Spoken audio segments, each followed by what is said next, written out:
Bugungi mavzular: Abbosbek Fayzullayev CSKA uchun mavsumning eng yaxshi o'yini Rossiya Kubogi super finalida bo'ladi.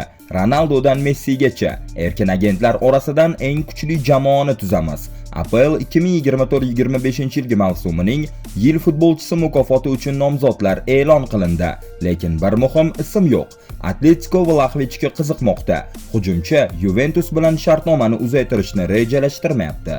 Luis Enrique Ancelotti haqida: u maydonda ham, maydon tashqarisida ham jentelmen. Lamin Yamal futbol tarixidagi eng buyuk futbolchi kimligini aytdi. Yangiliklarni boshlashdan oldin like bosib, obuna bo'lishni unutmang. Bosdingizmi? Demak, boshladik. Rossiya Kubogi super finali CSKA uchun joriy mavsumdagi eng yaxshi o'yin bo'ladi deya bayonot berdi jamoa yarim himoyachisi Abbosbek Fayzullayev Match TV efirida. Chorshanba kuni CSKA Rossiya Kubogi RPL yo'li finalining javob uchrashuvida Zenitni mag'lub etdi. Uchrashuvning asosiy vaqti qizil-ko'klar foydasiga 2-0 hisobida yakunlandi.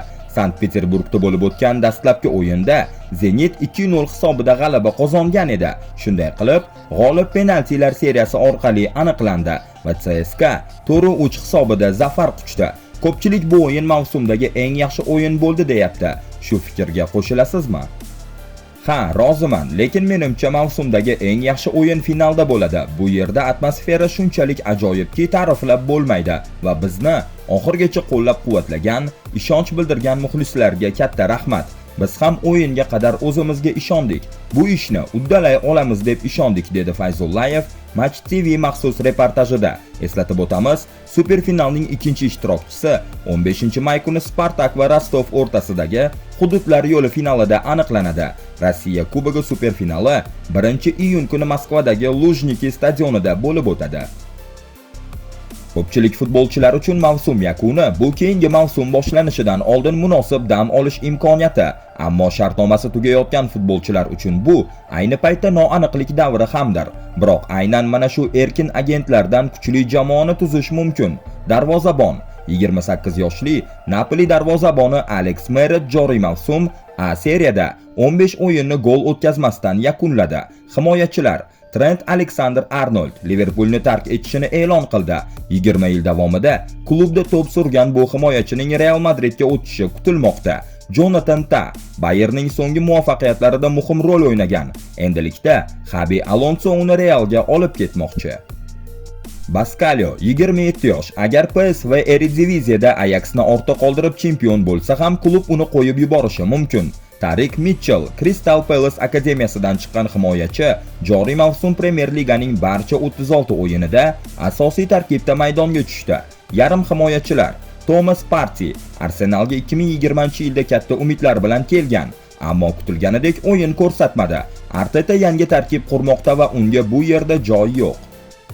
Marco Verratti PSG bilan 11 yil, 9 ta Liga 1 chempionligi va keyin Qatardagi Al Arabi klubi.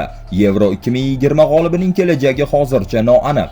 Kevin De Bruyne Manchester Cityni 10 yil davomida boshqarib keldi, ammo endi klubni tark etmoqda. Bu qaror o'z ixtiyori bilan bo'lmagan ko'rinadi. Hujumchilar Lionel Messi 31 dekabr kuni MLS mavsumi yakuni bilan erkin agentga aylanadi.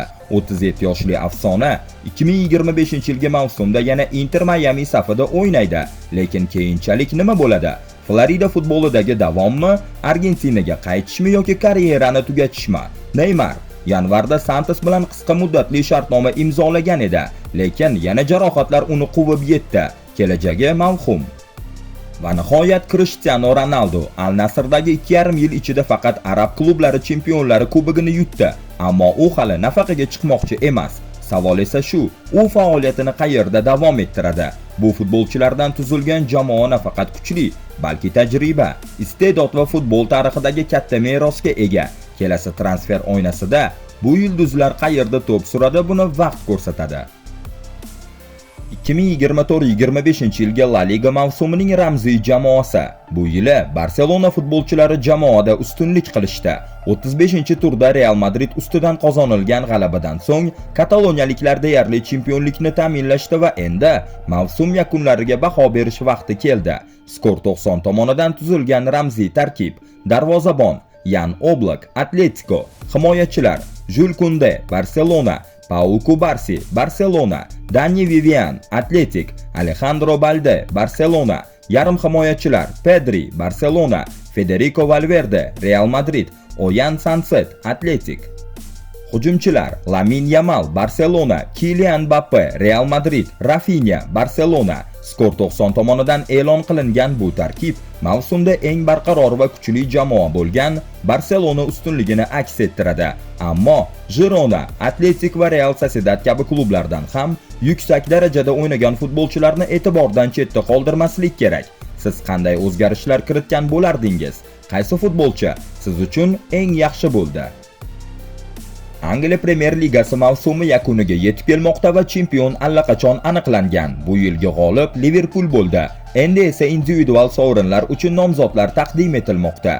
Yil futbolchisi mukofotiga 8 ta nomzod: Muhammad Saloh, Liverpool; Virgil van Dijk, Liverpool; Ryan Gravenberch, Liverpool; Alexander Isak, Newcastle; Bryan Mbeumo, Brentford; Declan Rice, Arsenal; Morgan Gibbs-White, Nottingham Forest; Chris Wood, Nottingham Forest. Asosiy favorit Muhammad Saloh 28 ta gol va 18 ta assist bilan. Biroq muxlislar hayratda. Bruno Fernandes qayerda? Manchester United sardori Bruno Fernandes ro'yxatga kiritilmagani futbol jamoatchiligi orasida e'tirozlarga sabab bo'ldi. Ijtimoiy tarmoqlarda muxlislar uning yo'qligidan g'azablandi va juda bo'lmag'ur so'zlar aytishdi. Bruno bu ro'yxatda bo'lishi kerakmi? Qaysi futbolchini uning o'rni bilan almashtirgan bo'lardingiz? Atletico Madrid Dušan Vlahovichni qo'lga kiritishga qiziqish bildirmoqda. 25 yoshli hujumchi Juventus bilan amaldagi shartnomasini uzaytirish niyatida emas. Vlahovichning hozirgi shartnomasi 2026-yilgacha mo'ljallangan. Shartnoma shartlariga ko'ra, serbiyalik futbolchining yillik maoshi avtomatik tarzda 12 million yevroga oshadi. Klub rahbariyati ushbu to'lovlarni uzoqroq muddatga taqsimlash uchun yangi shartnoma imzolashni istamoqda. Biroq Vlahovich bunga unchalik qiziqayotgani yo'q. Shunday ekan, Bianconeri uni 2025-26-yilgi mavsum oxirida bepul yo'qotib qo'ymaslik uchun bu yozda sotishga majbur bo'lishi mumkin. Futbol Italiyaning La Gazzetta dello Sportga tayanib xabar berishicha, Vlahovich Atleticoning qiziqish doirasiga tushgan. Eslatib o'tamiz, Vlahovich joriy mavsumda Juventusning eng yaxshi to'purariga aylangan. Barcha musobaqalarda 39 ta o'yinda 14 ta gol urgan. Luis Enrique Carlo Ancelottini shunday ta'rifladi. Avvalroq ma'lum bo'lganki, italyan mutaxassisi Real bosh murabbiyligi lavozimini tark etadi va Braziliya terma jamoasiga murabbiy bo'ladi. Menimcha, Ancelotti kabi shunday yirik sovrinlar ro'yxatiga ega bo'lgan boshqa murabbiy yo'q. U maydonda ham, undan tashqarida ham jentelmen. Men Braziliyaning muvaffaqiyatini tilayman. Shunday muvaffaqiyatli italyan murabbiyining Braziliya kabi afsonaviy jamoaga rahbarlik qilayotganini ko'rish yoqimli. Men ishonamanki, bu kombinatsiya juda ijobiy bo'ladi, dedi PSG bosh murabbiyi. Fransuz jurnalisti Santi Aouna xabariga ko'ra, Manchester United bu yozda Bavariya hujumchisi Leroy Saneni bepul transfer orqali qo'lga kiritish imkoniyatiga ega bo'ladi. Sane yangi shartnoma bo'yicha Bundesliga chempionlari bilan katta tafovut yuzaga kelgani sababli erkin agentga aylanmoqda. Bavariyaliklar Germaniya milliy terma jamoasi futbolchisidan uning kelajagi haqida bu haftaning oxirigacha javob berishini talab qilishmoqda. 29 yoshli Leroy 2020-yil yozidan beri Bavariya safida o'ynab kelmoqda. U Manchester Citydan o'z yurti Germaniyaga qaytganidan beri Yevropaning eng yuqori baholangan hujumchilaridan biriga aylandi. Ushbu davr mobaynida u 219 ta o'yinda 61 ta gol urdi va 55 ta golli uzatma berdi. Sane haftasiga taxminan 325 ming funt maosh oladi. U bu mavsumda Vincent Kompany boshchiligidagi Bavariya jamoasining Bundesliga chempioni bo'lishida muhim rol o'ynadi. Qanotlarning har ikki tomonida maydonga tushib, Manchester Unitedning fokusini o'ziga qaratdi. Manbalarning ma'lumotiga ko'ra, United Alejandro Garnacho transferi uchun tayyorlanmoqda.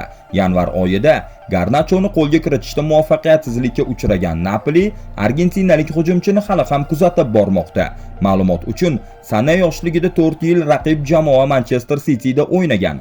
U Etihad stadionida 135 ta o'yin o'tkazib 39 ta gol urdi va 44 ta assist qayd etdi.